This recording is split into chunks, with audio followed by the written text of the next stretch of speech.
تازه او د خوشحالۍ خبر طالبان اوربند کولو ته آماده شوي دي.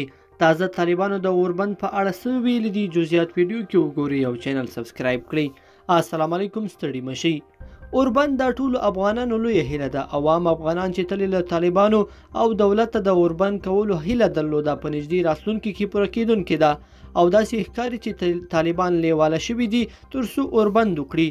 اوس تازه په دې هکله یو شمېر روسي اژانسونو راپورونه ورکړي او د دوی په حواله ویل شوي چې طالبانو ویلي له افغان حکومت سره پر احتمالي اوربند باندې خبرې روانې دي.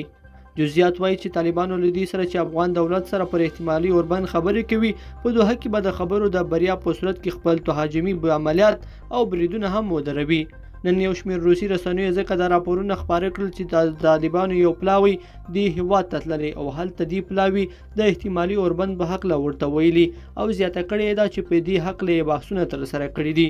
څو ورځې وړاندې دوحه کې د طالبانو او دولت ترمنځ پر ټپه ولاړ بین الافغاني مذاکرات له پر ټپه درېدلو وروسته بیا پیل شول او اوس د افغانانو لپاره هیله بښونکي خبرونه هم وړاندې کیږي. یو شمېر سرچینې دا هم وایي چې طالبان به خپل تهاجمي عملیات ورو کوي او د سولې پر لور به ګام اخلي، ځکه د دوی یو پلان ایران کې هم د افغان دولت سره او استازو سره لیدلی او نن مسکو کې دا نوې خبرې کړې چې تر ډیره بریده ښایي هیله بښونکې ده. که اوربند ونه شي نو لرې نه ده چې د جګړو له امله به یو فاجعه رامنځته شي.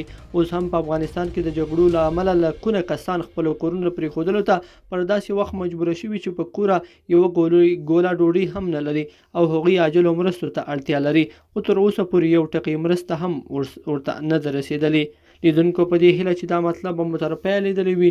که مو دغه ویډیو خوښه شوې ویډیو لایک کړئ او چینل سبسکرایب کړئ.